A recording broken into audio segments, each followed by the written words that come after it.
Olá, sejam todos muito bem-vindos a mais um episódio do Supera-te com Valquíria Quintela.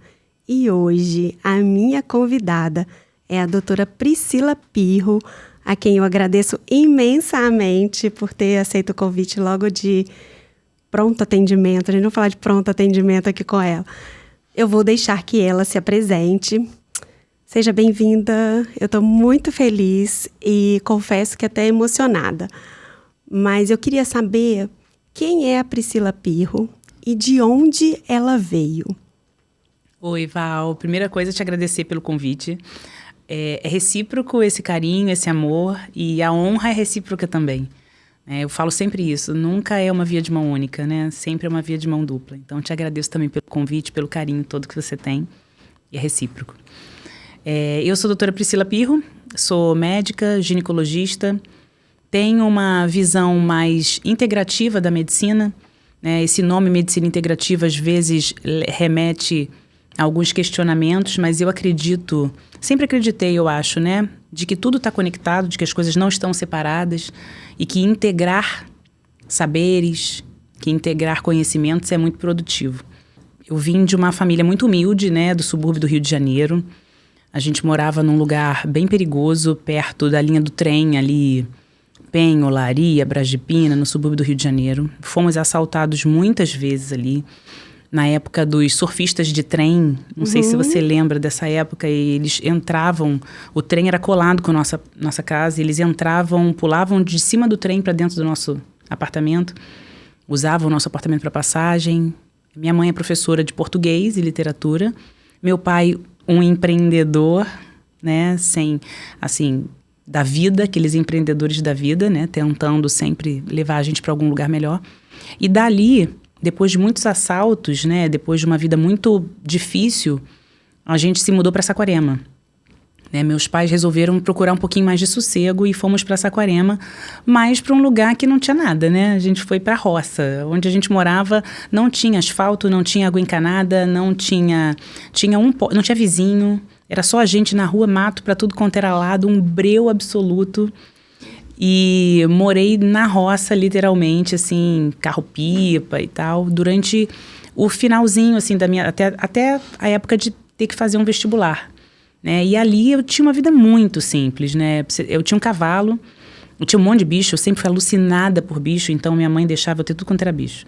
Então, tinha minha mini fazenda ali, tinha um monte de bicho. E tinha um cavalo que eu usava para ir para a escola. Às vezes eu ia para a escola a cavalo, amarrava o cavalo na porta da escola, na árvore, assistia a aula e voltava com o meu cavalo, às vezes pela praia, que era uma delícia. É uma memória que eu tenho muita saudade de pegar um cavalo e galopar pela areia até chegar em casa. Parece cena de filme. Parece cena de filme, né? Mas é verdade. Era uma delícia ali. Era uma vida muito simples, muito humilde. Eu tinha 2, 3 pares de sapato, sabe? Eu não tinha nada. E sabe o que é engraçado, Val? Eu não percebia que eu não tinha. Porque não me faltava. Uma reflexão profunda. Não me faltava, sabe? Eu acho que não me faltava amor, não me faltava acolhimento. Eu era feliz sem ter muita coisa ali. Mas chegou um momento em que não dava para ficar ali, né? Chegou a época de fazer faculdade, o que eu vou fazer? E eu sempre fui apaixonada por bicho, pensei em fazer veterinária, mas aí eu fiz a seguinte reflexão. Bom, quem cuida de bicho, cuida de pessoas, né? Eu gosto de cuidar. Os bichinhos às vezes não conseguem falar e eu sofria muito e resolvi fazer medicina. Mas achei que não fosse passar para medicina. Então, tentei vestibular para enfermagem. E passei para enfermagem. Passei para Federal de enfermagem. E minha família se mudou para Niterói. Foi assim que a gente caiu em Niterói, né? Porque não dava para ficar em Saquarema. Meus pais tinham pavor do Rio de Janeiro.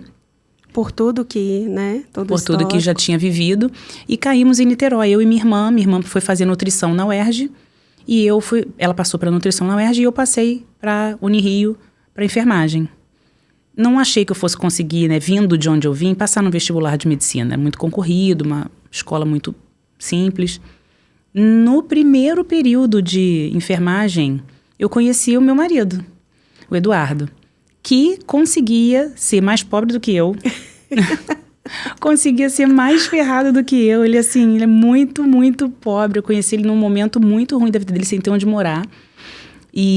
Mas ele estava fazendo medicina. Ele estava no segundo período de medicina.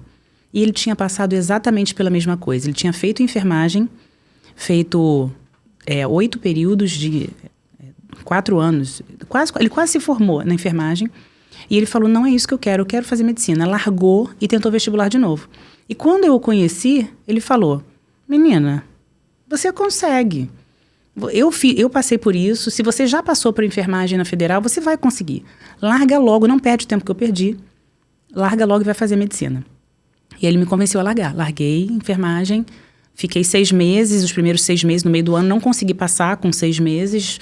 Foi muito curto o tempo de tentar recuperar. De estudar. E no ano seguinte, foi aquele ano de vida focada no vestibular. Tinha coisas que eu nunca tinha visto na vida. Consegui uma bolsa no PH, na época, o cursinho PH, que era super famoso. Consegui uma bolsa porque eu tinha passado já para uma federal. Então, eu consegui fazer um bom cursinho e eu ficava até 10 horas da noite. Não tinha nem em Niterói, era no Rio. E eu ficava até 10 horas da noite no cursinho. E foi um ano de dedicação exclusiva, onde eu não tive vida, mas que me rendeu passar para 3 federais, né? Nossa! Aí, no ano seguinte, eu passei... Quem quer faz, né? Consegui passar para 3 federais, apaixonada pelo meu marido, escolhi a Unirio de volta, né? Então, voltei para a Unirio para que a gente cursasse a faculdade todas juntas. E aí, consegui me formar médica, né? Então... Meu Deus. Priscila, conta um pouquinho da sua trajetória pra gente. Aí você se formou, e aí, como que foi aí as mudanças internas, as mudanças externas, as mudanças na família, as mudanças no relacionamento. Desenvolve um pouquinho a sua história pra gente. No 8º período da faculdade, a primeira crise, eu acho que com a medicina aconteceu dentro da faculdade. Cursando da faculdade, eu me deparei com uma realidade que é muito bonito na teoria, mas a prática médica não era o que eu imaginava.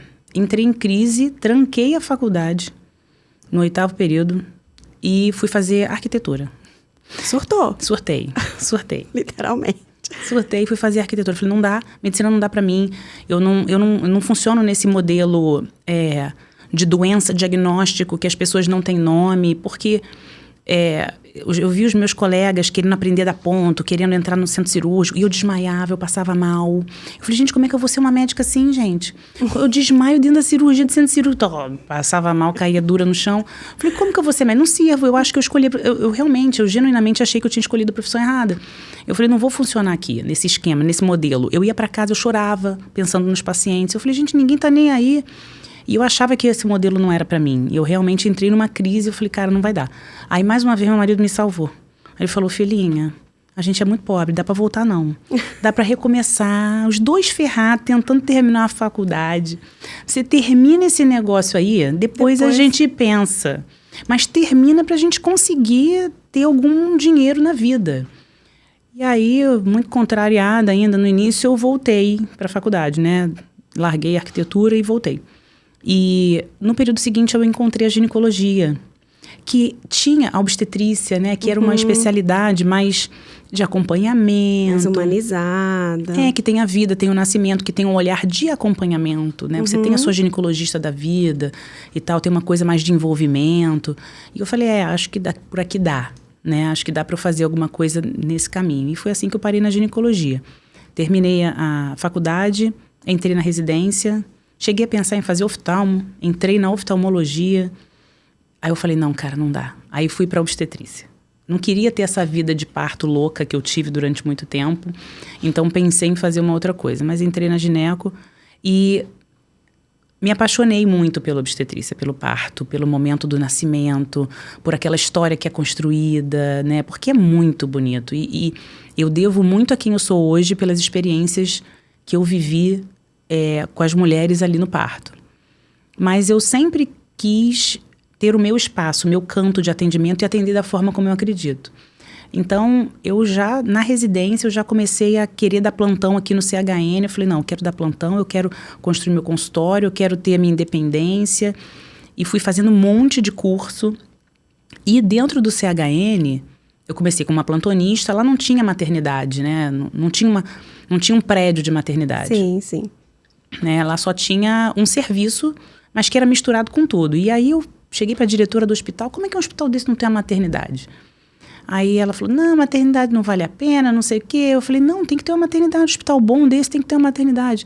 Enfim, fui trabalhando direito, estudando pós-graduação, curso de ultrassom, medicina fetal. Aí fui crescendo ali dentro do hospital, mostrando serviço, né? Mostrando que dá para fazer um negócio legal, atendimento diferenciado ali, mesmo na emergência. Eu vejo os plantonistas muito infelizes hoje, né? Eu ouvi uma técnica de enfermagem falar assim para mim: Val, quem cuida precisa ser cuidado. E isso falta muito dentro do hospital. Ela trabalha em rede pública e ela fala assim: eu posso contar para você assim, as pessoas que eu vi, colegas meus, assim, tirando a própria vida, inclusive, porque não são cuidados. Porque acho que é uma rotina muito pesada de hospital, né? Lidar com a dor do outro, com a doença, enfim. Sim, a expectativa de vida dos médicos é menor do que a da população em geral, né? Sim. Como é que a gente vive menos do que quem a gente cuida? Sim. A gente mesmo não consegue praticar isso, né? E, enfim, de plantonista virei rotina, sobreaviso e cheguei à chefia da maternidade na época e, felizmente, consegui inaugurar o prédio da unidade 3 ali da maternidade. A gente participou da inauguração da maternidade. Tive uma equipe, na época, de plantonistas maravilhosos. Tão lindo esse seu processo. Porque eu não tive a Gigi lá porque estava nessa fase. Eu ainda tive no hospital, no tradicional lá atrás, né? Porque esse processo de construção da maternidade ainda estava ali na... Nossa, eu lembro como se fosse hoje. Ainda não tinha sido concluído, né, o prédio. Tem o quê? 10 anos? Não, 12 ou 13 anos, mais ou menos. É, por aí. Que a gente vai fazer 12, é isso aí. Isso. E aí eu consegui convencer a direção de, não, vamos fazer uma maternidade. E a equipe de plantonistas com quem eu trabalhava, né, consegui inspirar eles a esse novo modelo mais humanizado de parto normal. E inscrevi o hospital no projeto Parto Adequado, um projeto da ANS nacional. Ganhamos 2 prêmios lá, nível nacional, de conseguir aumentar o número de parto normal. Fomos de 3% para 36% em um ano. E diminuir a internação em UTI neonatal. Reduzimos 21% de internação em UTI neonatal. Então, foi muito legal o trabalho ali. Né? Isso aí na verdade, é um trabalho de liderança que você fez. E aqui, eu trabalhando com o treinamento para líderes, nitidamente uma liderança eficaz, né? O olhar lá na frente, a meta que quer bater, a construção do processo e a finalização. Lindo, lindo de ver, perfeito. E ter uma equipe que você consegue inspirar e que as pessoas estão felizes trabalhando ali, né? Foi o que eu falei, todo mundo tão triste trabalhando no plantão, mas não precisa ser assim, né? Sim. E naquela época, todo mundo gostava de trabalhar lá, era bom, era gostoso estar ali, né? A gente se sentia parte de algo pertencente. Então foi um trabalho muito legal, até que eu percebi que eu precisava investir no meu consultório, né? Fora dali. É muito trabalho, mas eu tinha um know-how muito grande já de liderança, de gestão, de equipe, de como fazer a coisa funcionar. E eu falei, agora eu vou investir um pouquinho em mim, né? Eu sempre tive esse sonho. Ao longo desse período, né, foram 6 pós-graduações e mais de 20 cursos. Então, não parei de estudar, né? Sempre estudando muito. Sempre se capacitando.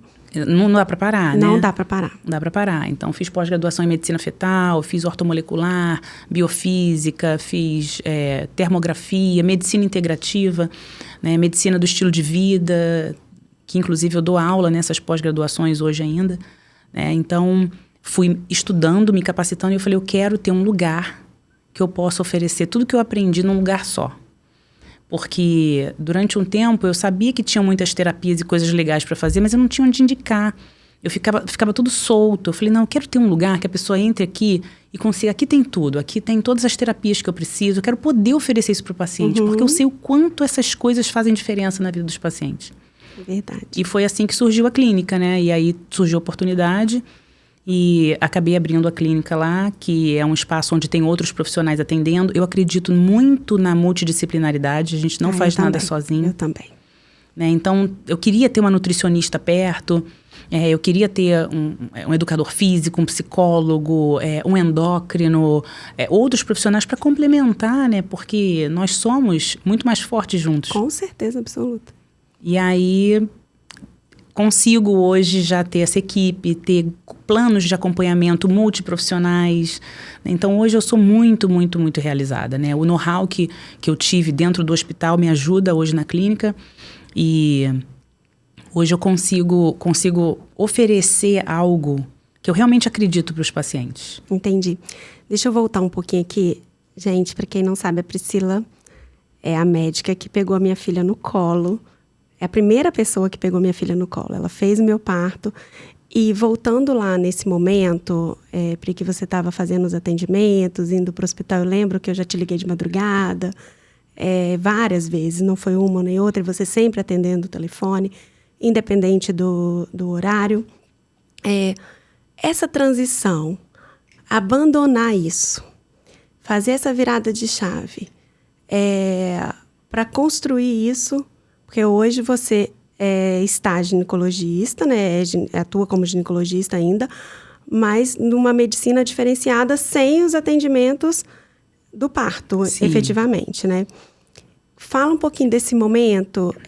Eu acredito que nenhuma mudança na vida da gente é fácil.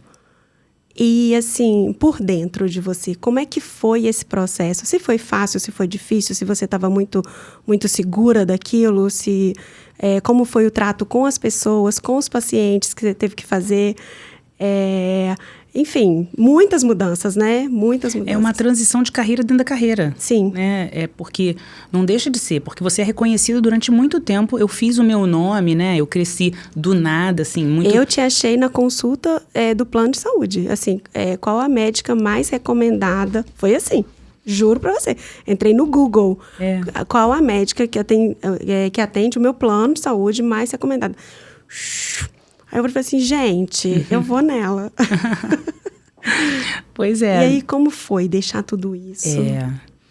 Não é fácil, não. Até porque eu gostava muito.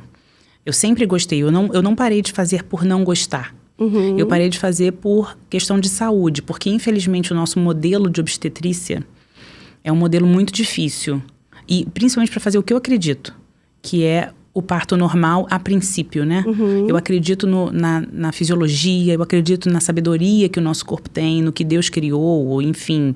Eu acredito na sabedoria da natureza e eu acredito que o parto normal, de fato, é melhor do que a cesariana. Uhum. Então, se eu acredito nisso, eu tenho que praticar isso. Uhum. Eu sou uma pessoa que eu não estou desconectada do que eu acredito. Eu não consigo falar uma coisa e vender outra. Sim, sim. Então, se eu acredito nisso, eu tenho que trabalhar com isso. E se eu me proponho, eu tenho que estar disponível. Exatamente. Então, o parto, eu nunca sei quando ele vai acontecer. Se é de manhã, se é de noite, se é no meio do meu dia. Eu não sei se 2 pacientes vão entrar em trabalho de parto ao mesmo tempo. E as pessoas não percebem o quanto isso é estar 365 dias do ano de sobreaviso. Sim. Porque você nunca sabe. Se eu tenho 4 pacientes para nascer no mês, 8 naquele mês, e no outro, e no outro, e no outro, e as emergências podem acontecer, uma perda, uma pré-eclâmpsia fora do horário, são 365 dias de sobreaviso. Uma valquíria complicada. Exatamente, né? Porque, gente, que gestação. Que gestação. E assim, o seu olhar integrativo, né? Eu tô aqui puxando pela experiência que eu vivi com você. O seu olhar integrativo, na minha opinião, ele não é só para os pacientes que precisam ou do parto normal. Pelo menos comigo foi muito legal. Eu lembro que eu chegava para você e falava assim, tá formado? Vamos tirar. Uhum. E você fala assim, não, vamos esperar um pouquinho. E isso eu tenho que contar. A Priscila viajou de férias para os Estados Unidos e a secretária ligou para mim e falou assim, ela vai chegar no dia do seu parto. Falei, mas e se ela não chegar? Ansiedade? Uhum. No grau. E se ela não chegar? Eu quero que ela faça o meu parto. Não, Val, ela vai chegar. Mas se ela não chegar? Se ela não chegar, vai ter uma outra equipe preparada. Porque aí, o seu lado já, a gestão, já estava toda organizada, já tinha uma outra equipe. E eu lembro, assim, como se fosse hoje, que domingo eu já não estava andando. A Gigi nasceu aí de 36 semanas, eu lembro de 6 dias. E eu falei assim, ela nasceu um pouquinho, eu até achei que ela era antes, e aí ela falou assim, o avião pousou 8 horas da manhã, você pode ir para o hospital. E assim, aquilo foi uma sensação, porque eu acho que é essa conexão que você fazia com o paciente. Não é que o outro profissional que você preparou, mas quem viveu aquela maternidade ali, o paciente viveu com você. Então, assim, ele quer... Quando eu ouvi, eu falei assim, gente, a Priscila tá certíssima. Mas, cara, tinha que ter muitas Priscilas. Porque eu fui muito bem cuidada por você. Eu lembro que uma vez eu fui parar no hospital, que eu te pedi, eu falei assim, eu vou pular do prédio se você não me dá um remédio para dor. E você falou para eu tomar Alivium. Eu dei edema de glote, né? E aí, quando eu cheguei no hospital, eu falava assim, eu vou morrer, não me dá corticoide, não me dá corticoide. E aí você, na mais perfeita calma, chegou para mim e falou assim, então, Val, você estava no plantão, você falou assim, então, Val, primeiro a mãe. Depois a gente vai ver como o bebê está. E eu berrando, gritando, não, corticoide não. E eu tomei corticoide a gravidez inteira, né? Uhum. Então, assim, um testemunho para te agradecer também, aproveitar a oportunidade em público para te agradecer. E lindo ver você fazer a transição dentro da carreira. E hoje falar que você cuida da mulher como um todo. Maravilhoso isso, eu fico muito feliz. E saber que lá na sua clínica tem todos os atendimentos. E te devolvo para você continuar contando, porque eu te interrompi, porque eu queria falar isso tudo, gente. Imagina, assim, é muito bom, é muito... eu acho que isso não tem preço, sabe? Uhum. Não tem preço. Você dormir em paz de saber que você fez o melhor, o que podia, de forma humana. E aí vem essa história da humanização do parto, como se a humanização só valesse para parto normal. Sim, e a minha foi muito. Humanização é uma forma de viver. Humanização, ela não está restrita a uma sala de parto, a uma técnica, a uma forma de nascer numa banqueta ou com a luzinha apagada. Isso diminui o que é humanização. Humanização é viver essa verdade, né? Então, eu sempre tive essa responsabilidade muito grande. Então, eu fazia o planejamento. Quando eu posso tirar férias? Eu tenho que fazer conta de 9 meses para frente. Então, é uma vida que exige você pensar. Bem, eu vou tirar férias e a partir de hoje eu falo que eu não vou pegar uma grávida para setembro porque eu vou viajar. Uhum. E você querer passar um fim de semana que sua amiga te chamou, vamos passar esse fim de semana em Búzios? Não posso. Vamos num churrasco e, sei lá, beber alguma coisa, beber um vinho? Não posso. Vamos numa festa? Não posso. Não posso. É uma escolha. E o Eduardo falava que... meu marido é o meu anestesista, né? E aí ele falava assim para mim, às vezes, né? Teve uma situação que a gente estava num casamento e entrou em trabalho de parto. E aí ele falou, você não vai. Você vai mandar a sua equipe. Você já tem equipe. Você não vai sair do casamento para fazer parto hoje. Não é possível. Entendeu? E eu falei assim, Eduardo, eu vou. Eu nunca deixei de ir a nenhum parto meu. E isso é um orgulho que eu tenho de falar. Uhum. Eu nunca deixei de ir. A não ser que eu avisasse com antecedência, né? Mas mesmo assim eu nem me lembro. Talvez tenha até acontecido. Se eu me comprometi com aquela mulher, palavra é palavra. Ela está 9 meses esperando por mim. É verdade. Teve uma vez que eu estava em São Paulo, a paciente entrou em trabalho de parto, eu estava numa dessas pós, em São Paulo, a paciente entrou em trabalho de parto, antes do esperado. Eu falei para a Liana, na época que era médica que trabalhava comigo, eu falei, você começa, eu estou pegando o avião, quando eu chegar eu termino esse parto. Eu peguei o avião, eu fui direto para a maternidade, o neném nasceu comigo. Então, assim, não me interessa. Eu só não vou se eu estiver morrendo. Porque eu me comprometi com isso. Eu tenho um compromisso. Então, como que eu sustento isso por muito tempo? Não tem... É lindo, é muito bonito. Eu amava, sempre amei. Mas o meu grau de comprometimento não me permite fazer de qualquer maneira. Quando eu percebi que eu não estava dando mais conta, quando eu percebi, cara, estou com muitas gestantes, eu estou falhando. Porque é humano falhar. Sim. Eu estou começando a não dar conta, a não atender como eu gosto, a fazer volume e não fazer o que da maneira como eu gosto de atender. Eu falei, não está dando. Eu preciso parar, né? E os meus filhos começaram a me cobrar muito também, estar mais presente, sair toda hora. Você está no meio do ano novo, Natal, na sua casa. Você acabou de arrumar a sua casa para receber as pessoas. E, gente, calma aí que eu vou lhe fazer um parto. E que não tem hora para acabar. Uhum. Então, é uma vida Eu acho que o paciente não entende, porque para o paciente aquele momento é único. Como assim meu médico não foi? Meu médico me abandonou, sabe? A gente ouve isso, né? Porque ela não foi, porque não sei... Não sabe o que é. Os bastidores. Os bastidores, o quanto a vida é difícil. Por isso que eu acho que o modelo de obstetrícia no país teria que mudar. O Brasil é um dos poucos lugares em que tem esse modelo, onde você tem o seu médico tem que... Eu não recebo para estar sobre aviso de você. Sim. De qualquer paciente. Eu não recebo para estar 24 horas de sobreaviso. Que loucura é essa? Qual é a outra especialidade que está 24 horas de sobreaviso para alguém? Não existe isso, né? Quanto se cobraria para estar de sobreaviso para uma paciente, para uma pessoa qualquer, que fosse um serviço de advocacia direito? Olha só, você vai ser meu filmmaker 24 horas, tá?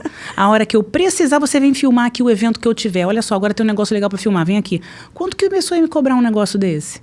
Não tem preço. E as pessoas não veem isso, não dão valor para o que é. E ainda reclamam do profissional. Me abandonou e não sei o quê. É muito difícil, essa relação é muito difícil, né?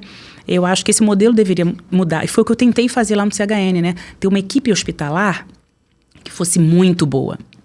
Que você pudesse chegar lá e confiar naquela equipe, né? Beleza, eu não preciso da Priscila. A Priscila treinou aquela equipe. Entendeu? Ou eu não... ter confiança em quem está ali. Porque aí você tem um hospital que consegue atender bem essas mulheres. O hospital é referência pelo que ele construiu. O médico faz o pré-natal. O médico faz o pré-natal. E a paciente consegue ter um parto tão humanizado quanto teria comigo, ou tão legal, ou tão satisfatório. Enfim, uma experiência tão boa quanto com a equipe do hospital. Porque já está de plantão ali. E a pessoa sai novinha. A pessoa sai do plantão, né? Ai, acabou. O que tá chegando tá novo. E aí você imagina, ter que desmarcar consultório. Eu marcava, meu personal tinha vontade de me matar. Eu falava pra ele, olha só, vou ter que desmarcar de novo. Não tinha força, ou tava no meio do parto. Exausta. Agenda. Você imagina você toda semana ter que remarcar toda a sua agenda. Toda semana. 2, 3 vezes por semana era remarcação de agenda. Porque aí você junta todo mundo. Aí pro paciente também é ruim o que tá do consultório. Sim. Poxa, tem que desmarcar. Então, assim, uma série de coisas que me fizeram decidir parar, né? Mas não foi fácil, porque eu amava o evento, né? O processo e o evento eu amava. Mas a logística se tornou inviável. Meus filhos começaram a cobrar muito. Mãe, eu quero saber que hora você vai estar em casa, quando você vai estar, quero poder contar com você. E essa transição foi bem difícil. Eu fui parando de pegar novas gestantes. Então, quem eu já tinha, eu me comprometi de terminar, mas eu parei de assumir novas gestantes a partir dali. Aí foi diminuindo devagarzinho, fui fazendo essa transição para a ginecologia, que também hoje me realiza muito, né? Porque é outro momento, agora é menopausa. Eu acho que as pacientes até envelheceram comigo, então é até legal, é até divertido vê-las agora. Agora eu tô atendendo as filhas das minhas pacientes. E não precisa ser sofrido, né? Essa menopausa, né? Não precisa. Eu vejo tanta gente sofrendo. Vou mandar todo mundo para você. Não precisa. Não precisa. A coisa mudou, a medicina mudou, tudo mudou. Eu tenho uma frase que... Alvin Toffler, ele fala uma frase que para mim assim, é sensacional. Ele fala que os analfabetos do século XXI não são aqueles que não sabem ler e aprender, mas aqueles que não sabem aprender, desaprender e reaprender. Ah, que legal. E é isso a medicina tá, o ovo é bom, o ovo é ruim, é azeite, é óleo, é vegetariano, é carnívora, é pode hormônio, não pode hormônio, entendeu? Você vai ficar apegado? Não tem que ficar apegado não, vê o que é melhor. O que está dizendo que é melhor agora? Sabe, a gente tem que se desapegar dessas crenças e vieses que a gente tem. O médico, ele tá lá atrás. Não, porque eu aprendi, o que eu aprendi na faculdade, você vai pegar alguns livros e vai jogar fora. Porque aquilo não faz mais sentido. Também, quando eu... né? E a gente tem que estar apto a se transformar o tempo inteiro. Porque não dá para parar, entendeu? O mundo tá mudando. Vai renovando, né? Tudo vai se renovando, tudo vai mudando. O mundo vai evoluindo, as pessoas vão evoluindo ou não, né? E a gente tem que evoluir junto. E nessa loucura que a gente vive hoje, né, Priscila? A gente está vivendo aí a era da ansiedade, da doença mental. E todos nós, eu acho que a gente se inclui nisso. Quando você fala que a gente é redondinho, né? Eu acredito que a gente faz parte de um todo, né? Então, todo mundo vibra e vive nessa mesma energia. Então, é preciso ter um olhar, assim, para dentro. E quando você fala aí da saúde da mulher, né, a gente pode falar da saúde de qualquer pessoa, é de calma aí, o que eu tô fazendo comigo, né? E olhar um pouquinho para dentro. O que eu quero da minha vida? Onde que eu quero chegar? Que ansiedade é essa que o mundo está vivendo hoje? Eu fiz uma live essa semana sobre burnout e nós somos o segundo país. Nós estamos atrás só do Japão. Nossa. Isso assim... Então, a gente precisa de, cada vez mais, ter esse olhar de que, assim, eu não preciso só de um médico que cuide disso, um médico que cuide da cabeça, um que cuide da perna, um que cuide... Eu preciso de um médico que cuide de tudo. E a Patrícia, né, minha irmã, eu tomo muito esporro nela diariamente, né? Mas tudo bem. Ela fala muito disso, né? Que é a medicina integrativa, né? Calma, cuida do organismo aqui, vê se isso aqui tá em ordem, para saber por que tá juntando aqui, gente, o momento que a gente está vivendo de vida louca, de querer fazer tudo e não dar conta de fazer tudo, e o mundo enlouquecido com as redes sociais, com a internet, e isso é uma realidade, tem que se adaptar, mas e o momento de se cuidar? E o momento que, para você dar conta disso aqui, você precisa olhar um pouquinho para dentro. Então, eu acho que esse diálogo ele é importante, ele é necessário cada vez mais em tudo que a gente está vivendo hoje. Sim, com certeza. Eu costumo falar o seguinte: saúde e doença não tem como coexistir. Se você caminha em direção à saúde, você se afasta da doença. Então, é muito mais do que pensar em curar esta doença aqui. É pensar em promover um caminho de saúde que me afaste da doença. Então, quando você olha para o conjunto, como eu consigo ter mais saúde? Quais as ferramentas que eu vou usar para ter mais saúde? Naturalmente, você vai se afastando da doença, né? E esse processo de caminhar em direção à saúde envolve muitas coisas. Envolve o físico, o mental, o espiritual, né? Envolve uma dimensão muito grande do que é a saúde, de fato, né? Então, o mundo hoje, ele exige demais, né? E eu acho que o grande desafio é o equilíbrio, né? É a gente andar nessa linha tênue, aonde eu faço, mas nem tanto. E eu acho que é o que falta, porque hoje divide-se muito, né? A gente quer estar 100%. Eu entendo que às vezes, por exemplo, que nem no ano que eu fiz o vestibular, beleza, mas tem prazo para acabar, né? Tem que ter um prazo. Eu vou me dedicar aqui muito a esse projeto, mas é até aqui, porque senão eu adoeço, né? Então, vamos com tudo. Porque também, se você também não for com tudo, você não se diferencia. Eu entendo que às vezes é necessário entrar com tudo, tirar o foco do resto e trabalhar muito. E eu fiz isso durante muito tempo na minha vida, mas tudo tinha prazo.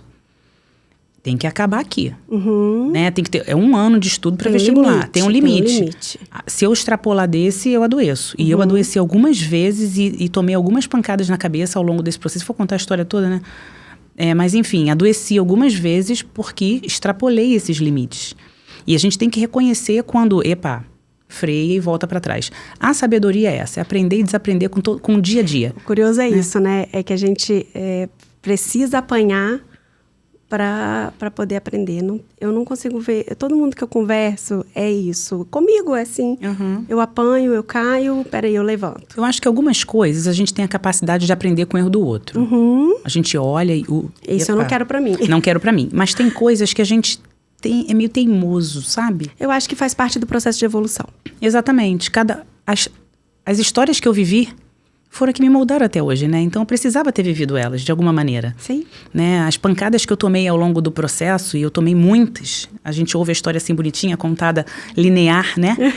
Que legal, nossa, ela chegou lá do andar de cavalo na praia, tinha com 2 sapatos, virou chefe da maternidade, abriu um consultório, uma clínica, e acha que foi assim, mas não foi. Foi um bando de cacetada ao longo do caminho. O caminho é assim, né? É aquele gráfico que você tem uma hora que você acha que você foi lá para baixo de novo. Né? É isso, e isso vai moldando quem a gente é. Mas isso não significa que a gente não tenha que estar o tempo inteiro alerta, né? A aprender, a ficar sempre... Eu sempre orei a Deus, e desde muito pequenininha, a minha oração sempre incluiu pedir a Deus sabedoria. Porque a sabedoria não é conhecimento, a sabedoria não é inteligência, a sabedoria não é nada que a gente consiga, que a inteligência artificial não consiga fazer. A sabedoria é algo que transcende o conhecimento. Então, eu sempre pedi muito para que Deus me desse discernimento para as situações. Eu acho que acho que falta um pouquinho hoje sabedoria. Sim. Tem muita informação, tem muito conhecimento, tem muito tudo. Hoje você tem acesso a qualquer coisa, mas ninguém que é eficazmente capaz de usar aquilo com sabedoria. Peraí, até onde eu vou? Esses limites, né? Equilíbrio. Experiência, é isso. Conta pra gente, quem é a Priscila? Mãe, filha, esposa. Porque você tem que alinhar isso tudo a tudo que você... Sim. Nossa Senhora, mãe, eu sou uma mãe corujerésima, tá? Sou uma mãe corujerésima. Eu sou uma mãe que, apesar dessa loucura toda que eu vivi, carregava as crianças pro hospital, né? Então, eu amamentava o Pedro no centro cirúrgico e ia lá fazer uma cirurgia.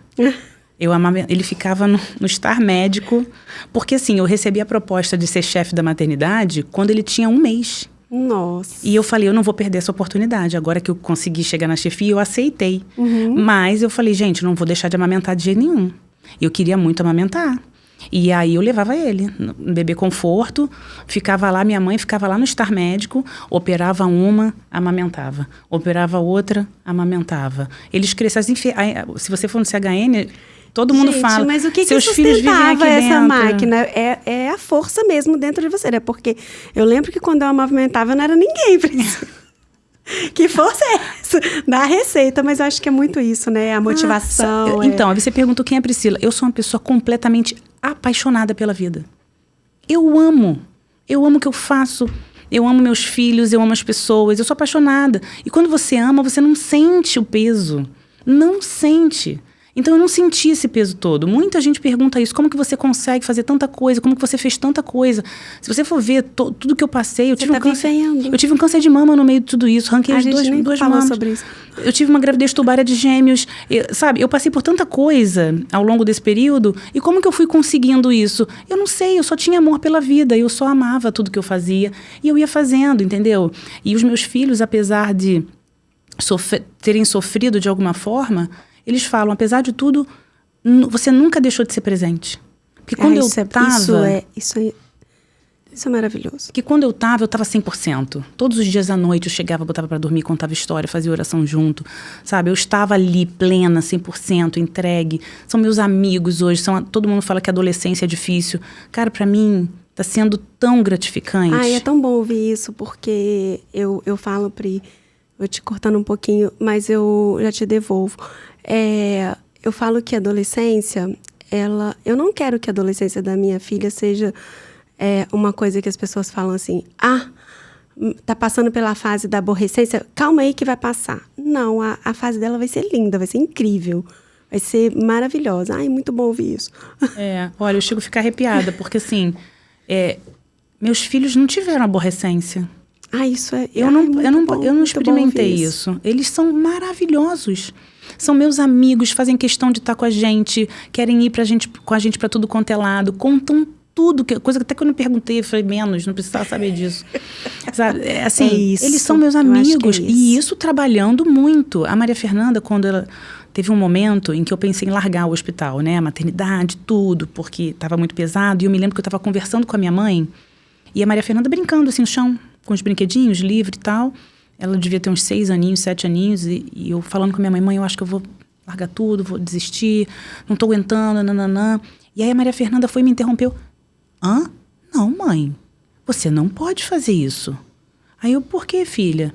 Porque você é muito boa no que você faz. Gente. Você sabe o que é você ouvir isso? De uma criança de 6 anos. E aí eu olhei pra ela... E ela era a que mais sofria com a minha ausência.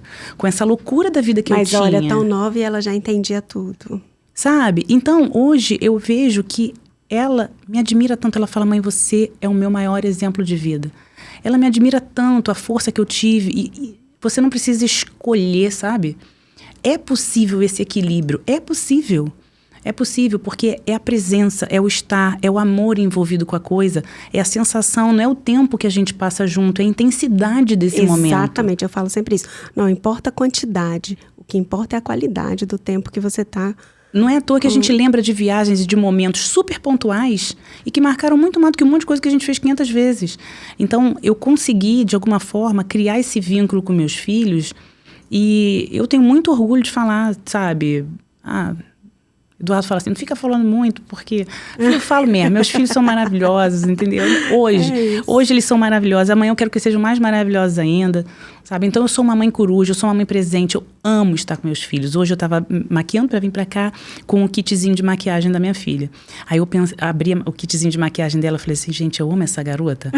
E aí eu fiquei pensando assim... Não, é óbvio que eu amo que ela é minha filha. Não, mas não foi nesse sentido, tipo, Entendi. Que garota legal, cara.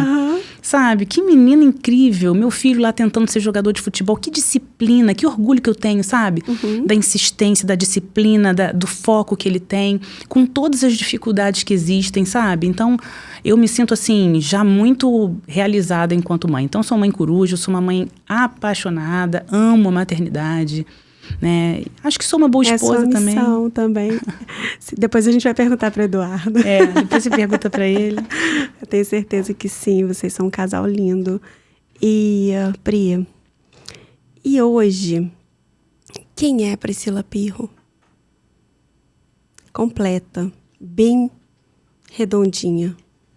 Eu acho que Priscila é uma colcha de retalho, né? Que ficou bonita no final, sabe?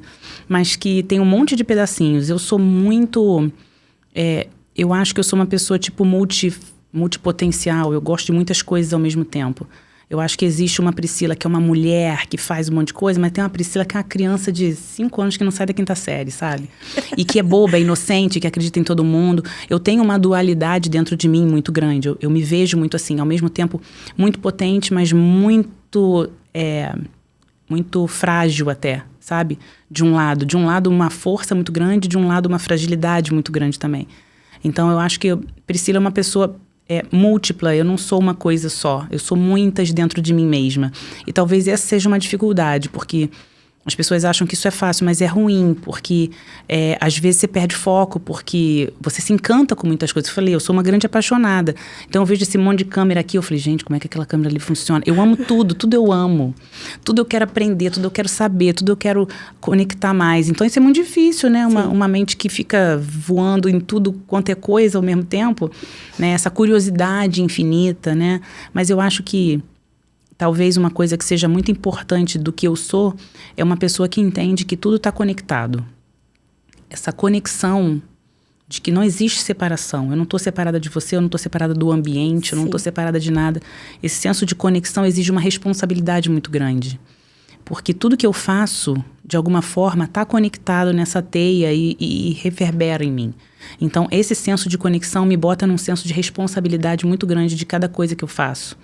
Né, de cada ação. E eu entendo que essa conexão é que gera o amor, né? O amor é que une todos esses pontos, né? E a falta do egoísmo. E o corpo humano, isso é uma coisa muito legal, né? Se você parar para pensar, cada célula do nosso corpo tem o DNA completo, certo? Certo. A célula do rim tem o DNA completo. A célula do fígado tem o DNA completo. Mas cada órgão só expressa uma parte. O fígado tem a potência, tem o DNA para ser qualquer coisa, mas ele expressa só uma parte. O rim, ele só expressa a parte de rim, a pele, de pele e assim por diante, em prol do todo. Então, o todo é mais importante do que eu, né?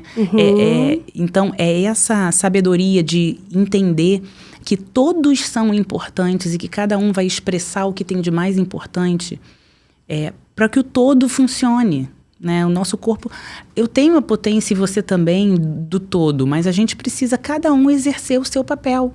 E assim nós formamos um corpo e um organismo que funciona como comunidade, né? Então, e isso é amor. Quando a gente se torna egoísta e quer ser tudo, o que é isso? Egoísmo mesmo. É uma célula tumoral. Exato, um câncer. O que é o tumor? É uma célula que só pensa nela que quer nutriente para ela, que quer se dividir loucamente e que ela acha que ela pode tudo naquele corpo ali. Dá licença, sou eu que estou existindo aqui, eu quero me multiplicar, eu quero crescer sozinha. Isso é um tumor. E a gente vive numa sociedade tumoral. Ai, é verdade. Uma sociedade que as pessoas não conseguem trabalhar coletivamente, onde todas elas têm esse ego de quererem tudo para si, onde se premia o egoísmo, onde se premia isso, né? Nossa, como ele é sinistro e tal. E perde essa visão de conexão e do todo. Eu falo muito isso. Qualquer pessoa para chegar lá, ela teve muitos braços aqui atrás. Com certeza. Você pode até não reconhecer, mas que você teve, você teve. Sem dúvida. Ninguém chega lá em cima sem braços, não. Priscila, muito obrigada. Eu queria pedir para você, assim, se você tivesse... vamos fazer de conta que o mundo fosse um grande hospital. E Ele todas né? as pessoas estão ali dentro. Visualiza. Visualizando essa cena, qual a mensagem que, se você tivesse com o microfone, você falaria para todo mundo escutar em alto e bom som? Se o mundo fosse o hospital e todo mundo estivesse lá dentro? E você fosse quem ia dar o recado. Olha pro lado, né? Você não tá sozinho. Olha pro lado. Ajuda o que tá do lado, sabe? Todo mundo tem alguma coisa para fazer e para ajudar. Todo mundo pode ser melhor. E eu acredito que tente ser melhor e faça o seu melhor. Quando a gente é melhor, a gente entrega o nosso melhor pro mundo. Quando eu ajudo alguém e essa pessoa se torna melhor, ajude alguém do seu lado, né, a ser melhor. Porque quando essa pessoa se torna melhor, ela dá algo melhor para o mundo. Se todo mundo tivesse preocupado em ser melhor e ajudar outras pessoas a serem melhores, era isso que ia transbordar. O que transborda é o que a gente dá. Sim. Né? Então, eu acho que eu falaria isso. Olha para o lado, ajuda alguém a melhorar. Porque essa pessoa melhor, ela vai fazer a outra ser melhor, e a outra ser melhor, e a outra ser melhor. Tente ser melhor fazendo o outro ser melhor. Eu acredito muito nisso. Maravilhoso. Muito obrigada pela sua participação. Estou muito feliz, emocionada, agradecida a Deus e a todo o contexto que nos envolve, ao estúdio. Muito obrigada a todos. Ativem o sininho, sigam o canal e vem ser Supera-te.